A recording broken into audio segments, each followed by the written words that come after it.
You ruined your life, and now you expect me to celebrate that mistake." The words sliced through the hospital room like broken glass.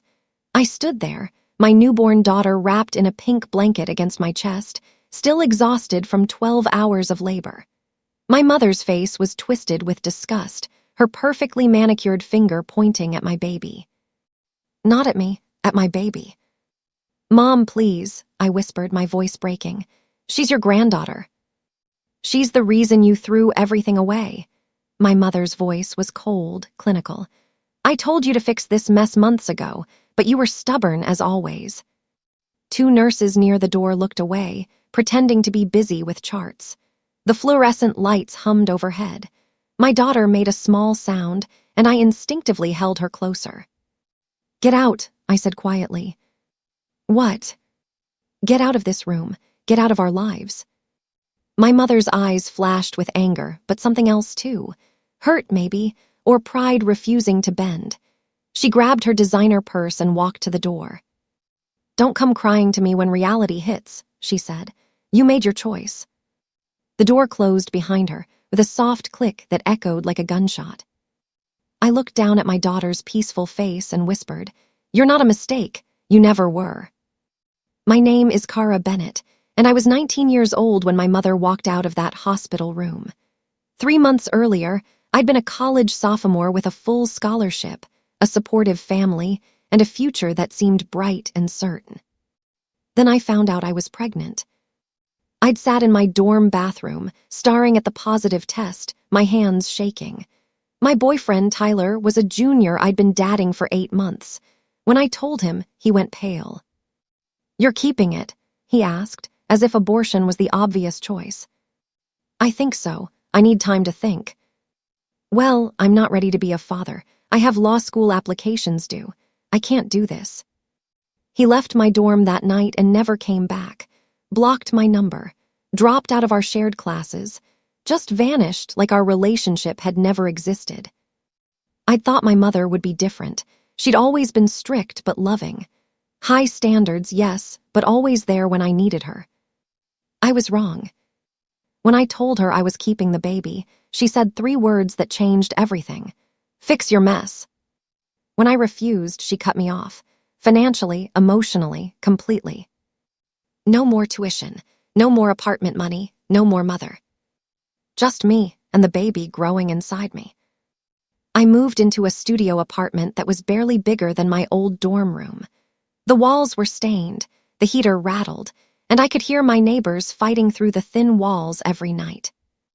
I worked 2 jobs, morning shift at a coffee shop, evening shift cleaning office buildings. Between shifts, I took online classes, determined to finish my degree somehow. My body ached constantly.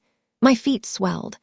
I cried in bathroom stalls between customers, between vacuuming floors, between submitting assignments at 2 a.m. But every ultrasound, every flutter of movement, reminded me why I was fighting. My daughter, Lucy. I'd named her already, though I hadn't told anyone. The hardest nights were when I'd think about my mother, how she'd helped me with homework growing up, how she'd cheered at my high school graduation, how she'd cried when I got my scholarship. Where had that woman gone? How could someone who'd loved me so fiercely turn so cold? I sent her a letter after Lucy was born, just a photo and a note. "Your granddaughter, Lucy Ann Bennett, 7 pounds, 2 ounces, healthy and beautiful." It came back 2 weeks later, unopened. "Return to sender," written across the envelope in my mother's handwriting. That's when I knew. She meant it. I was truly alone. The silent years stretched like an endless winter. I sent Christmas cards with Lucy's photo, birthday invitations, Mother's Day letters begging for reconciliation. Every single one came back unopened. Lucy turned 1, then 2, then 3. Each milestone felt bittersweet, pride mixed with grief. My daughter was thriving, but half her family pretended she didn't exist. When my younger brother, Austin, got engaged, I wasn't invited to the wedding. I found out through social media, scrolling past photos of my mother in a lavender dress, smiling radiantly. My father beside her, looking uncomfortable.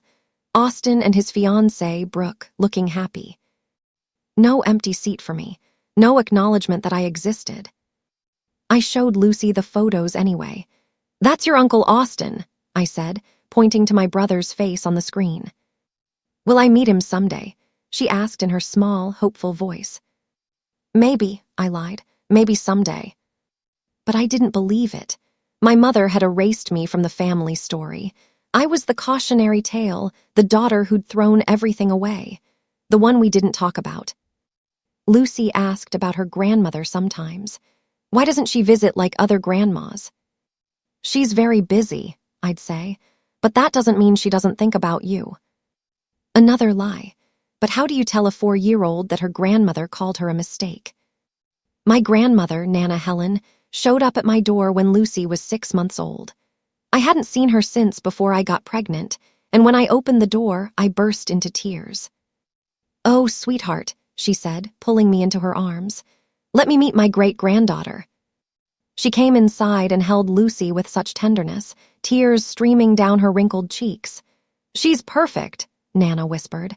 "Absolutely perfect." "Does Mom know you're here?" I asked. "Your mother and I aren't speaking much these days." Nana's expression hardened. "What she did to you, I told her it was wrong. She won't listen." Nana became my lifeline. She visited every few weeks, always when my mother was at work or out of town. She brought diapers, baby clothes, and most importantly, love. "Your mother is scared," Nana told me once, while Lucy napped. "She grew up poor, fought her way to respectability. When you got pregnant, she saw it as throwing away everything she'd sacrificed for." "But I'm still her daughter." "I know, honey, I know." Nana squeezed my hand. "You have your mama's strength, but her heart's gone cold with pride. I pray every day it thaws." Nana passed updates between us, though neither my mother nor I acknowledged it. She'd tell my mother how Lucy was growing. Tell me that my mother asked questions, even if she pretended not to care. It was something, not enough but something. Years passed, and slowly, impossibly, life got better. I finished my degree online, staying up late after Lucy went to bed, writing papers while eating ramen noodles and drinking cheap coffee. When Lucy turned 4, I got a job at a community center as a program coordinator. It didn't pay much, but it was stable. Consistent hours, benefits, a real job with a future. Lucy started preschool. She made friends easily, always the first to share toys. To comfort a crying classmate, to draw pictures for her teachers. "Where does she get that kindness?" my coworker asked once, watching Lucy help a younger child tie his shoes. "I don't know," I admitted. "Certainly not from the situation she was born into." But maybe that was exactly where it came from. Lucy had been wanted from her first breath, fought for, protected. She'd grown up in a tiny apartment with second-hand furniture, but she'd never doubted she was loved. We celebrated her 5th birthday at the park with her preschool friends. As I watched her blow out candles on a homemade cake, I felt something I hadn't felt in years. Peace, not happiness exactly, but peace. We'd made it. Against everything, we'd built a life. Still, sometimes at night, I'd cry for the mother I'd lost, for the grandmother Lucy would never know. The letter came on a Tuesday. It was addressed to Nana, left open on her kitchen table when I visited. I shouldn't have read it, but my mother's handwriting on the envelope made me pick it up. "Mother," it began, "I know you visit Kara and that child. I know you think I'm cruel, but you don't understand. I can't forgive her for bringing shame to our family, for throwing away her future, for being so reckless and selfish. Every time I think about forgiving her, I remember walking into that hospital and seeing the life she destroyed. I can't. I just can't." My hands shook as I put the letter back. Nana found me crying at her table. "You read it," she said quietly. "I'm sorry. I shouldn't have." "No, maybe you needed to." She sat beside me. "Your mother's anger isn't really about you, honey. It's about her own regrets, her own choices, but that doesn't make it hurt less." "She called Lucy that child," I whispered. "After all these years, she won't even say her name." Nana had no answer. Some wounds were too deep for comfort. That night, I held Lucy extra tight at bedtime. "You know you're loved, right?" I asked her. "I know, Mama," she said sleepily. You tell me every day. Good, don't ever forget it. I was buying groceries when I saw her. My mother, standing in the produce section, examining tomatoes with the same critical eye she'd always had. My first instinct was to run, to grab Lucy and leave before she saw us, but Lucy was already pointing. Is that lady your mama? She asked loudly. Kids have no volume control. My mother's head snapped up. Our eyes met across the lettuce display. She froze, her hand suspended over a tomato.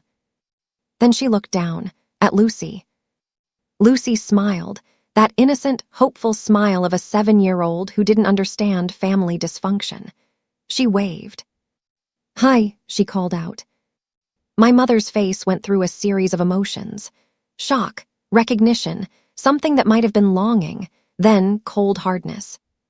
So this is the reason you threw everything away, she said, her voice carrying across the produce section. Lucy's smile faltered. She looked up at me, confused. Lucy, can you go pick out some apples? I said, pointing to the display behind us. The red ones you like. She nodded and walked away, glancing back nervously. I turned to my mother. Don't, I said. Don't you dare say another word. But she was already walking away, her cart rattling on the tile floor. She didn't look back. Lucy returned with apples. Was that your mama? She asked again. Yes. Why didn't she say hi to me? I don't know, baby. I don't know. That night, Lucy asked the question I'd been dreading for years. Why doesn't Grandma like me? We were sitting on our small couch, her in pajamas, me braiding her hair before bed. My hands froze in mid-braid. What makes you think she doesn't like you? She looked at me like I did something wrong, and she walked away when I waved. Lucy's voice was small, hurt. Did I do something bad? My heart shattered. No, sweetheart, no, you didn't do anything wrong. Then why?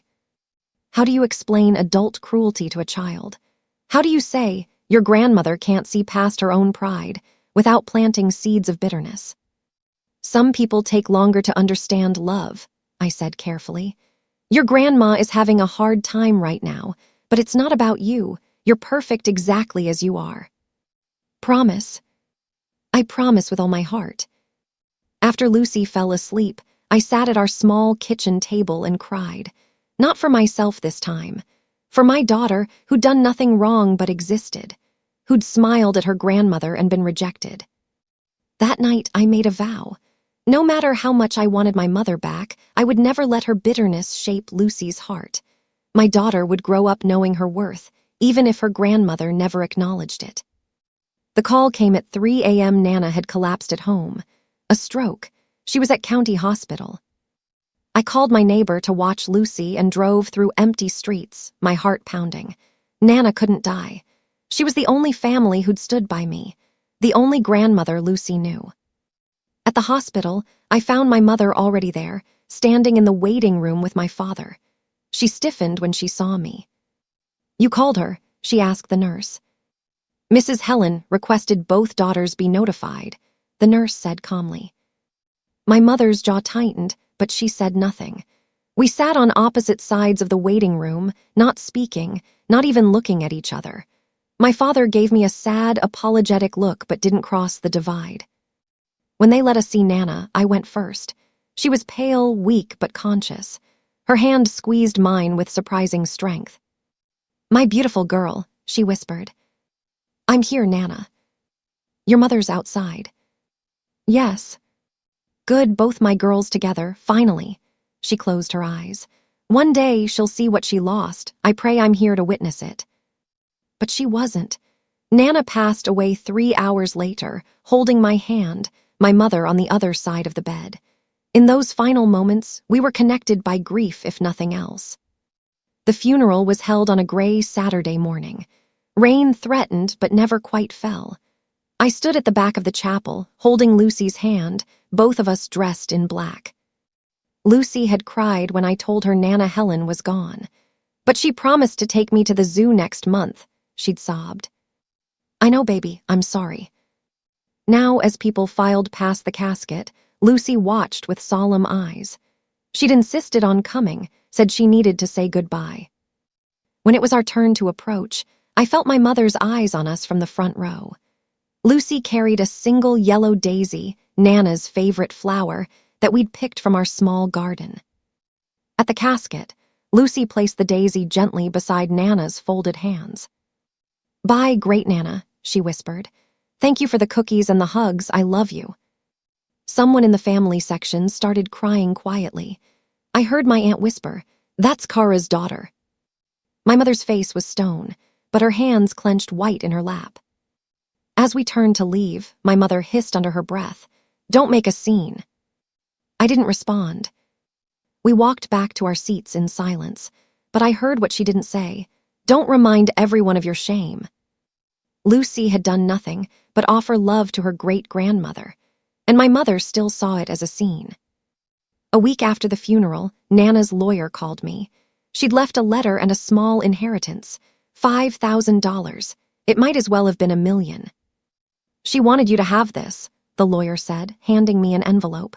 She was very specific. I waited until I was home to open it. Lucy was at school. I made coffee, sat at the table, and unfolded the pages with trembling hands. "My dearest Kara," it began. "If you're reading this, I'm gone. I'm sorry I won't see Lucy grow up, but I'm grateful for every moment I had with both of you. The money isn't much, but use it wisely. Buy a home. Create stability. Build the life you deserve. And Kara, about your mother, forgive when you're ready, but not before. Don't let anyone rush your healing. You earned your peace. Protect it. I love you both. Forever, Nana." I cried until my coffee went cold. The next day, I started looking at houses. Small ones, in neighborhoods I could afford. Nothing fancy, but yards where Lucy could play. Rooms where we could spread out instead of living on top of each other. 3 months later, we moved into a tiny 2-bedroom house with yellow siding and a maple tree in the backyard. Our first real home. Lucy ran through the empty rooms, her laughter echoing off the walls. "We really live here?" she kept asking. "Really? Really?" That night, we slept on blankets on the floor, too excited to wait for the moving truck. And for the first time in 8 years, I felt like we'd truly made it. Lucy was in 4th grade when she won the regional science fair. Her project on water filtration systems beat out 50 other students, including several from private schools with fancy equipment. The local newspaper ran a small article. "Local student wins regional science fair." There was a photo of Lucy holding her trophy, grinning, and there was my name. Lucy Bennett, daughter of Kara Bennett, a program coordinator at Riverside Community Center. My coworker showed me the article at work. "That's amazing. You must be so proud." "Beyond proud," I said, staring at Lucy's photo. That evening, my phone rang. Unknown number. "Kara, it's your father." I almost dropped the phone. He hadn't called me in 8 years. "Dad." I saw Lucy's picture in the paper. She's beautiful and smart." "Yes, she is." A long pause. "Your mother saw it too." My heart skipped, and she didn't say much, but she cut out the article. I saw her put it in her wallet. I didn't know what to say. My mother carried Lucy's picture but still refused to meet her. "Kara, she's struggling. Proud but struggling. I think she wants to reach out but doesn't know how." "She called Lucy a mistake, Dad. She rejected her for 8 years." "I know, I'm not defending her, I thought you should know." After he hung up, I sat in silence. My mother carried Lucy's picture. What did that mean? A neighbor called me a week later, someone who still lived near my parents. "Kara, I thought you should know. Your mother's been talking about Lucy." "What do you mean?" "At the salon yesterday, she was showing people the newspaper article, saying Lucy's intelligence must come from her side of the family, from her grandmother, who was a teacher." Anger flared hot in my chest. "She's taking credit." "It seemed that way. I thought you should hear it from someone who cares about you." After the call, I paced the house, furious. My mother wanted credit without love, recognition without relationship. She wanted to claim Lucy's achievements while still rejecting her existence. Lucy found me in the kitchen, staring at nothing. Mama, are you okay? I pulled her into a hug. I'm just thinking about how proud I am of you and how you got your brilliance from yourself, from your hard work and your beautiful mind.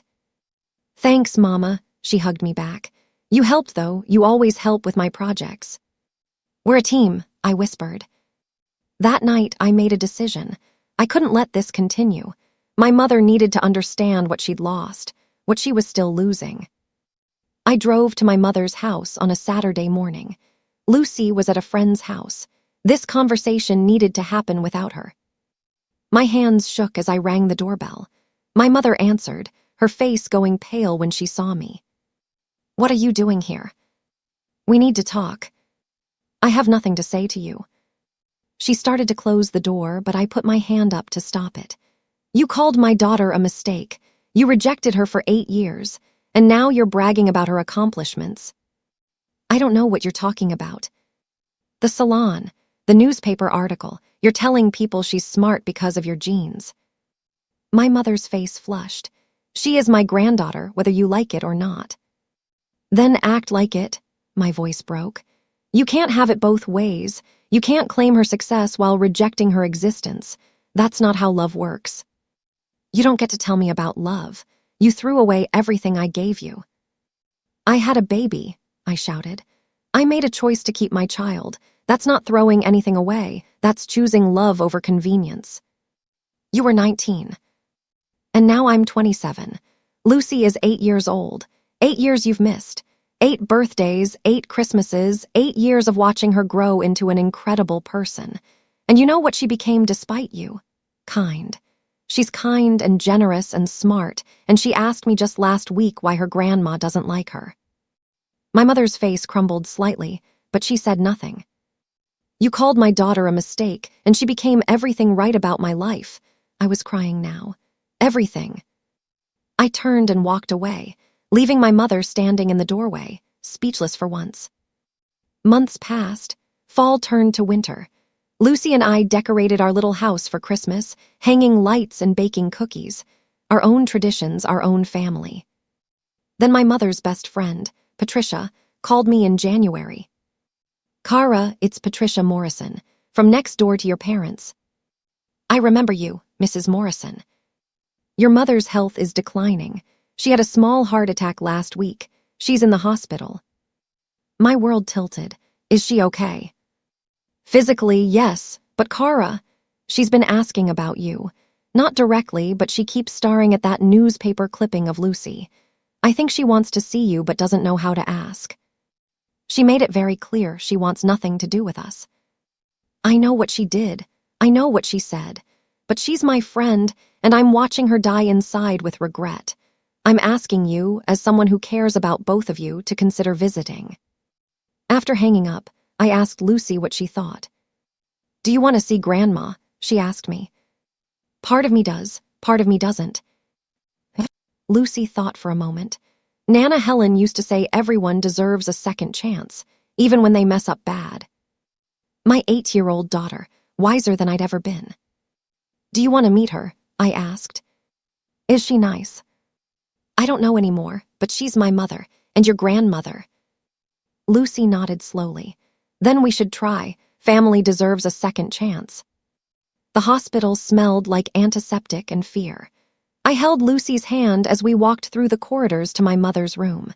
Lucy carried flowers she'd picked from our garden that morning, yellow daisies, like the one she'd given Nana Helen. I knocked softly on the door frame. My mother was propped up in bed, looking smaller than I remembered. Older, her hair was grayer, her face more lined. When she saw me, shock rippled across her features. She opened her mouth, then closed it. Then her eyes moved to Lucy. Mom, I said quietly, this is Lucy. Lucy stepped forward, shy but brave. Hi, Grandma, I'm Lucy. I brought you yellow ones because they mean forgiveness. My mother stared at her granddaughter, at the dark hair that matched mine, at the brown eyes that matched her own, at the kind smile that was all Lucy's. You came, my mother whispered, looking at me. Lucy insisted. She said family deserves a second chance. My mother's eyes filled with tears. I didn't think you would. I didn't think I deserved it. You probably don't, I said honestly. But she does. She deserves to know her grandmother if you're willing to try. Lucy held out the flowers. My mother took them with shaking hands, staring at them like they were precious jewels. They're beautiful, she whispered. Thank you. We stayed for 20 minutes, mostly quiet. A few awkward questions about school, about the house, about nothing important. But it was a start. I visited my mother again the next day, alone. She was sitting up, looking stronger. When I entered, she gestured to the chair beside her bed. Thank you for bringing her, she said. I almost didn't. I wouldn't have blamed you. She looked down at her hands. What I said to you in that hospital room 8 years ago, I've regretted it every day since. You called her a mistake. I know, tears rolled down her cheeks. I was angry at you, at myself, at the situation. I just didn't want you to end up like me. I froze. What? I got pregnant with you when I was 19, just like you. Her voice shook. My parents forced me to marry your father. We weren't ready. We struggled. I spent years resenting that I'd lost my youth, my dreams, everything I wanted. The revelation hit me like cold water. You resented me. No, I resented the choice being taken from me. But when I saw you pregnant at 19, all I could think was, you're repeating my mistake. Except you weren't. You were making a choice, your choice. And calling Lucy a mistake was easier than facing your own regrets. She nodded, crying harder now. I'm so sorry, Kara, for everything. For the things I said, for the years I wasted, for hurting you both. I wanted to accept it immediately. To hug her and say everything was fine. But 8 years of pain doesn't dissolve with one apology. I need time, I said. This doesn't fix everything. I know, but can I try? Can I try to be her grandmother? I looked at this broken woman, my mother, finally stripped of her pride. You can try, I said, but you hurt her and it's over. She comes first. I understand. Lucy visited my mother 3 more times while she was in the hospital. Each visit, they talked more. My mother asked about school, about science fair, about Lucy's favorite books. On the 4th visit, my mother asked Lucy about her life, really asked, about what it was like growing up in our small apartment, about how she felt about school, about her dreams. Lucy answered honestly, without bitterness. She told my mother about the hard times, about the better times, about how I worked 2 jobs to keep us afloat. Your mama is very strong, my mother said quietly. The strongest, Lucy agreed. My mother looked at me with something I hadn't seen in years. Respect, maybe, or just recognition of who I'd become. I need to tell you something, my mother said. Both of you. We waited. When you were pregnant, Kara, I was terrified. Not of shame, though I told myself that. I was terrified you'd realize I was a bad mother, that I'd failed you somehow. So I pushed you away before you could see my failures. Mom, let me finish. When Lucy was born, when I saw how hard you fought for her, I realized you were stronger than me. You made the choice I was too afraid to make. You chose love over comfort, and I couldn't stand it. I couldn't stand that my daughter was braver than I'd ever been. Lucy slipped her hand into mine, sensing the weight of this moment. I'm sorry, my mother whispered. To both of you. I stole 8 years we can't get back, but if you'll let me, I'd like to try to be part of the years we have left. I looked at Lucy. She nodded. We can try, I said. My mother was released from the hospital a week later. For the first time in 8 years, she asked to see us at her house. Lucy and I stood on the porch where I'd confronted my mother months ago. This time, when the door opened, my mother smiled. A real, genuine smile. Come in, she said, please. The house looked the same but felt different. Or maybe I was different. We sat in the living room where I'd spent my childhood, where I'd announced my pregnancy, where everything had fallen apart. I've been cleaning out some things, my mother said. I found these. She handed me a box. Inside were all the letters I'd sent over the years. The unopened envelopes, the returned Christmas cards, the photos of Lucy at every age. You kept them, I whispered. I couldn't throw them away. I'd tell myself I was discarding them, but I always put them in this box instead. I've looked at them more times than I can count. Lucy peered into the box, seeing her own face reflected back at different ages. You had pictures of me. I had pictures of you, my mother confirmed. I just couldn't admit I wanted them. We talked for hours that day, not about the past, but about the present, about Lucy's school projects, about my job, about my mother's garden. Small things, but they mattered. When we left, my mother hugged us both. Lucy hugged her back without hesitation. I was more cautious, but I hugged her too. Thank you for giving me another chance, my mother whispered. Thank Lucy, I said. She's the one who believed in second chances. Lucy's 9th birthday was in March.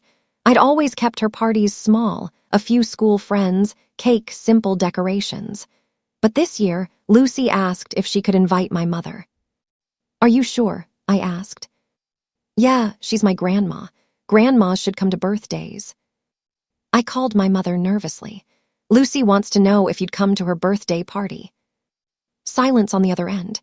Then, her voice thick with emotion, I'd be honored. The party was at our house. Balloons in the backyard, pizza, a homemade cake.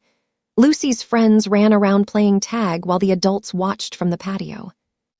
My mother arrived with a wrapped present and a nervous smile. Lucy ran to her immediately. Grandma, you came. I wouldn't miss it for the world. Later, as we gathered for cake, my mother pulled me aside. Can we take a picture, the three of us? I hesitated. This felt significant, like making our reconciliation official. Okay, I said.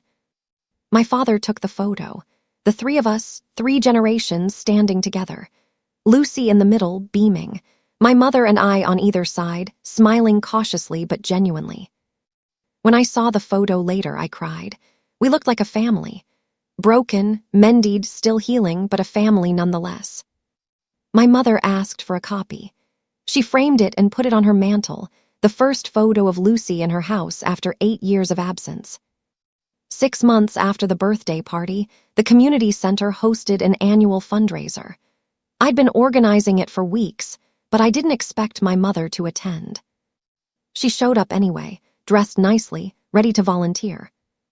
Toward the end of the evening, the center's director asked if anyone wanted to share why they supported our work. Several people spoke about programs that had helped their families. Then my mother stood up. My heart stopped. What was she doing? My name is Gloria Bennett, she said, her voice shaking slightly. 8 years ago, I made the worst mistake of my life. My daughter got pregnant young, and instead of supporting her, I turned my back on her and her baby.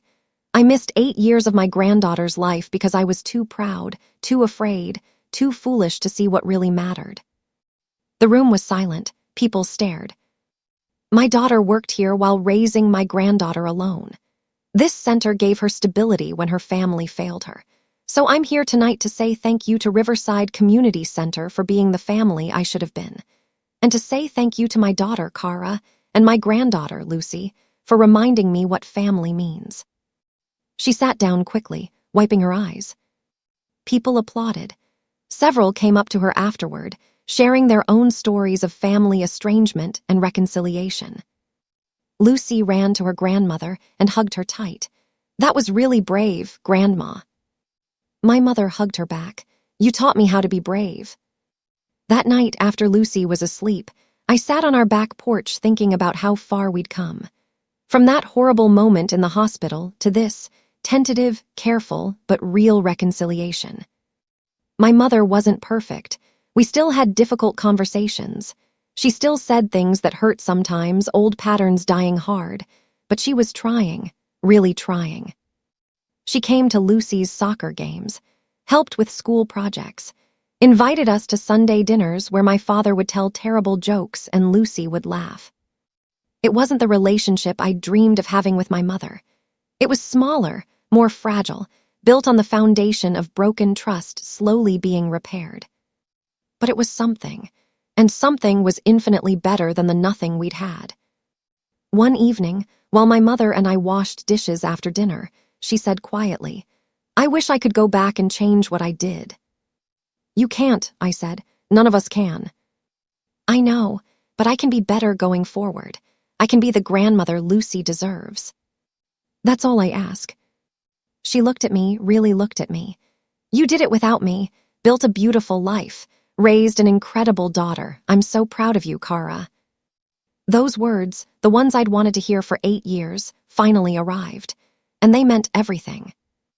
A year after our reconciliation began, I reflected on everything that had changed.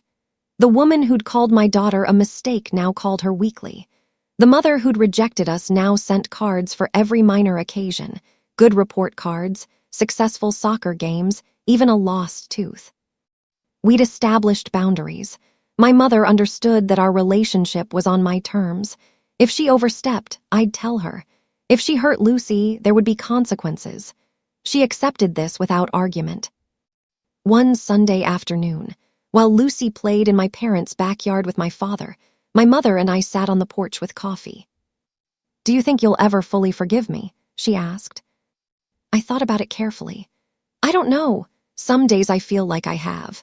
Other days, I remember standing in that hospital room, holding my newborn baby while you called her a mistake, and the anger comes back. That's fair. But I'm learning that forgiveness isn't a single moment. It's a choice you make over and over. Some days I choose to forgive you. Some days I'm still working on it. She nodded, accepting this.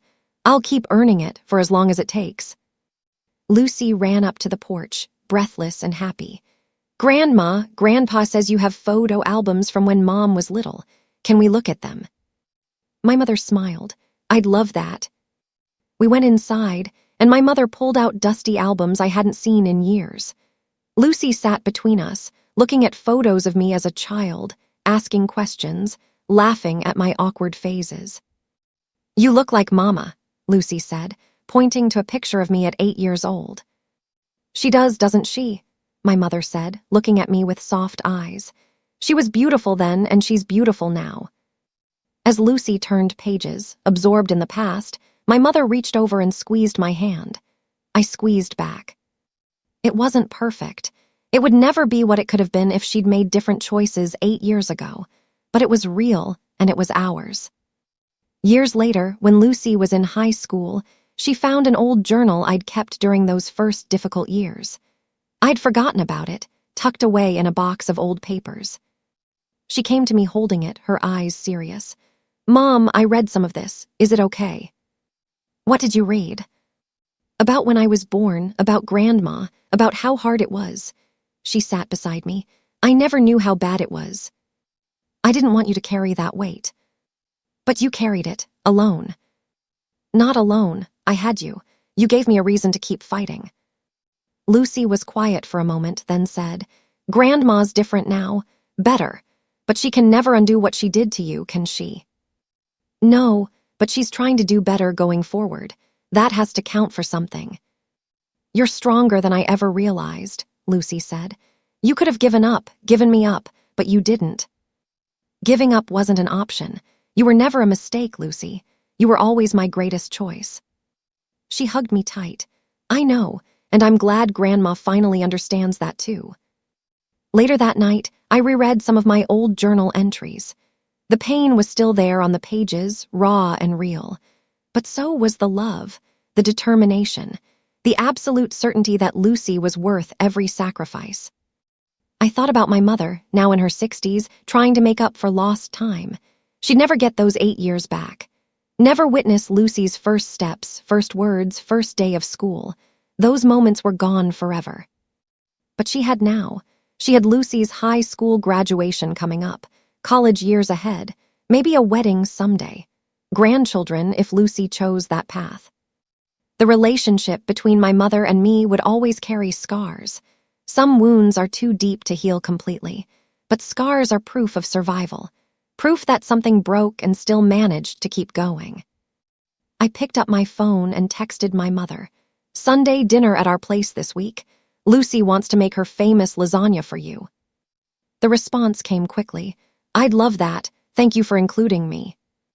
3 simple words that meant everything. Thank you for including me.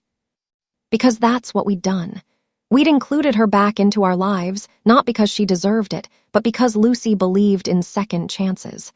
Because forgiveness, even imperfect and incomplete, was better than carrying bitterness forever.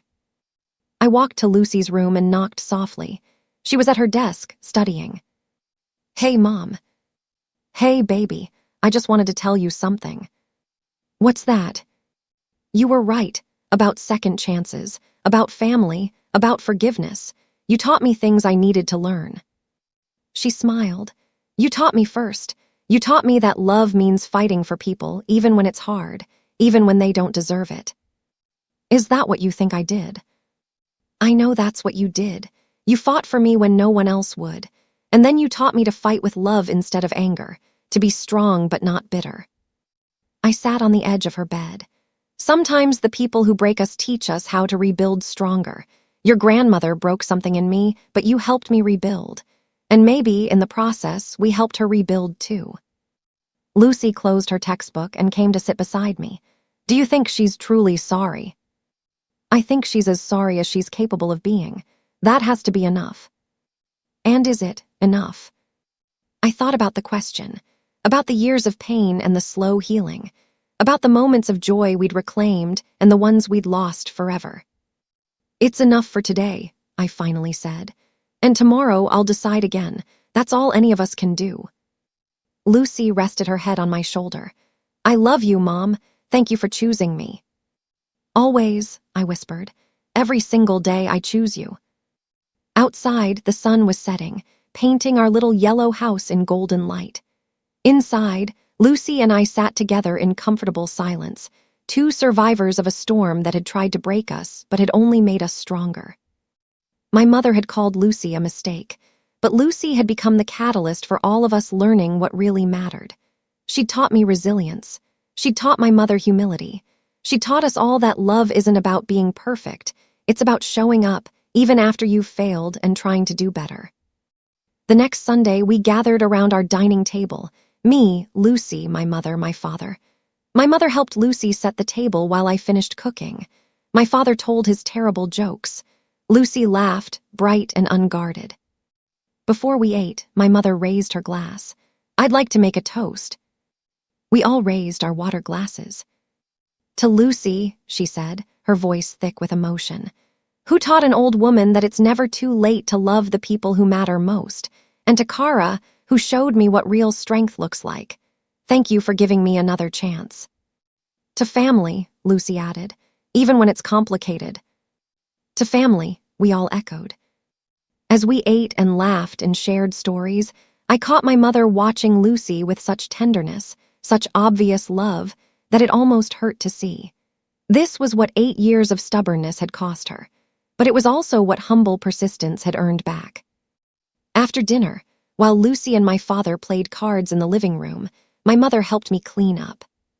"She's going to do great things," my mother said, watching Lucy through the doorway. "That girl has a light in her that nothing can dim." "She does," I agreed. "Despite everything, she chose kindness over bitterness." "She learned that from you." I shook my head. "She learned it from herself. I just tried not to teach her the opposite." My mother was quiet for a moment. Then, "I'm grateful. Every day I'm grateful you didn't give up on me completely, that you let me back in." "I didn't do it for you," I said honestly. "I did it for Lucy, and for myself. Carrying anger was exhausting." "I understand, and I'm grateful anyway." We finished the dishes in comfortable silence. When it was time for them to leave, my mother hugged Lucy goodbye, holding her just a bit longer than usual. "I love you, Lucy," she said. "I'm so proud of the person you're becoming."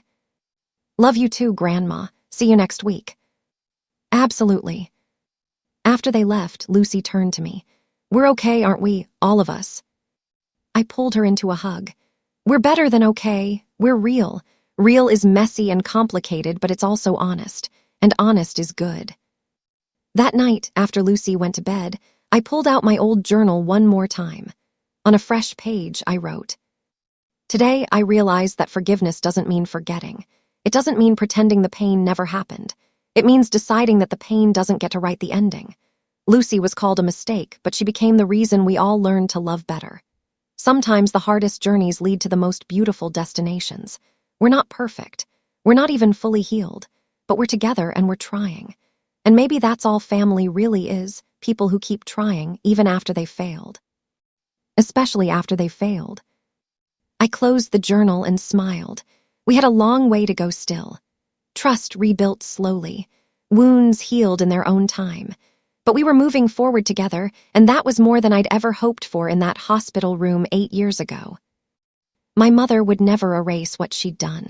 The words, "You ruined your life," and "that mistake" would always echo somewhere in my memory. But beside those echoes were new words. "I'm sorry. I'm proud of you. I love you both." And Lucy, my beautiful, brilliant daughter, would grow up knowing that people could change. That forgiveness was possible. That love, even broken and patched together, was still love. She was never a mistake. She was always exactly what we needed, even when we didn't know it yet. Especially then.